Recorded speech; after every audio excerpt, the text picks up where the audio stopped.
Good morning. This is a recording for Monday, August 25th. The Zen story for today is titled The Monk Who Called the Cat Backwards. No one knew when he had started. One evening, as the last light fell across the stones, the quiet monk, the one who never spoke unless spoken to, was heard whispering something under his breath as he walked the temple paths alone. It took days before anyone noticed that he was repeating the cat's name, not forward, but backwards. Not loud, not playful, just a low murmur, soft enough to almost disappear into the wind. At first, they let it pass without comment. Monks had their rituals. Who could say what stirred in a man after so much silence? But the chanting did not stop. Night after night, he circled the temple grounds, his feet tracing the same worn paths, the name spilling quietly from his lips, reversed into something that sounded less like a word and more like a sound being pulled back into the dark.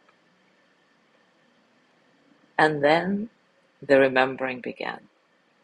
One monk claimed he had seen the cat in the garden at dawn, sitting exactly where it used to sit, tail curled neatly around its feet. Another insisted he had heard the faintest scratch at the door during the night, a sound he would have sworn was real, except the door had not been touched in months. Soon more memories surfaced, moments they couldn't place in time, conversations they were sure had already happened, or maybe hadn't yet. The air grew heavy with a strange hum of almost remembering, or almost forgetting. Still, the chanting monk never explained. He never looked up when they passed him on the path. He never changed his pace. He never missed a step. It was as if he were walking in a circle no one else could see. Some began to wonder, was he calling the cat back? Or was he walking with something none of them could follow?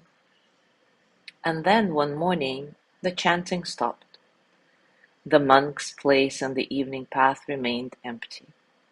No one asked where he had gone.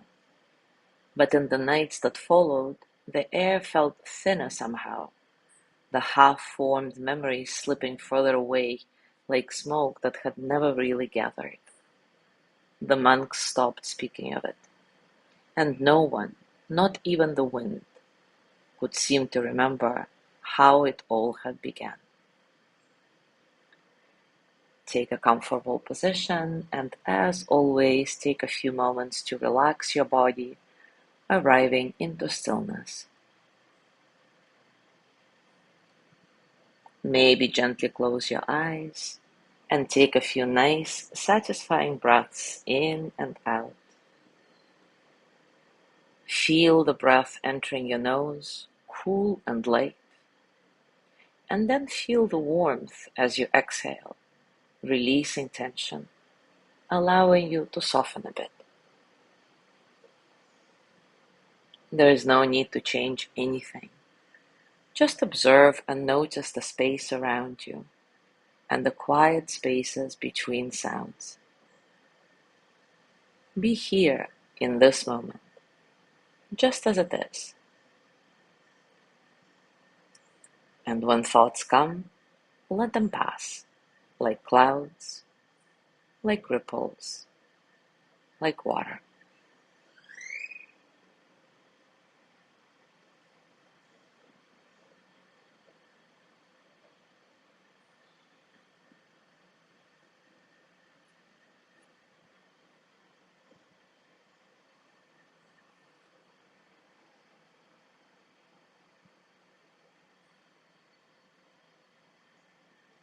And now take a moment to reflect.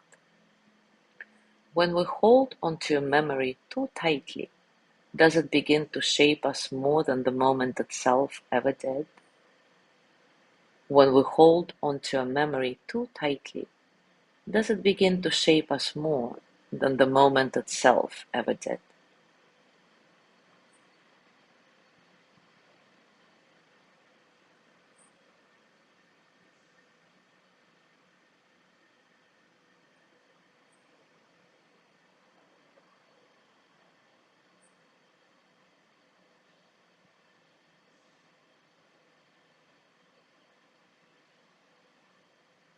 And now bring your hands to your heart and send the energy of loving kindness to yourself.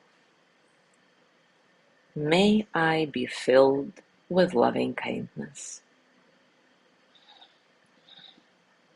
May I be well in body and mind. May I feel cared for, protected, at ease.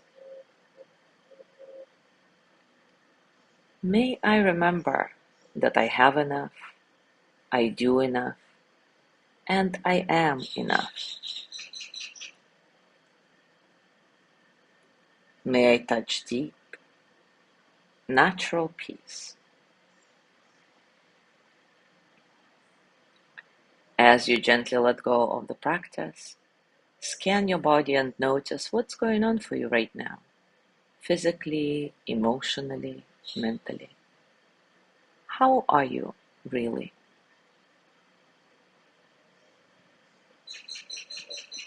And as you go through your day today, I invite you to continue with this reflection.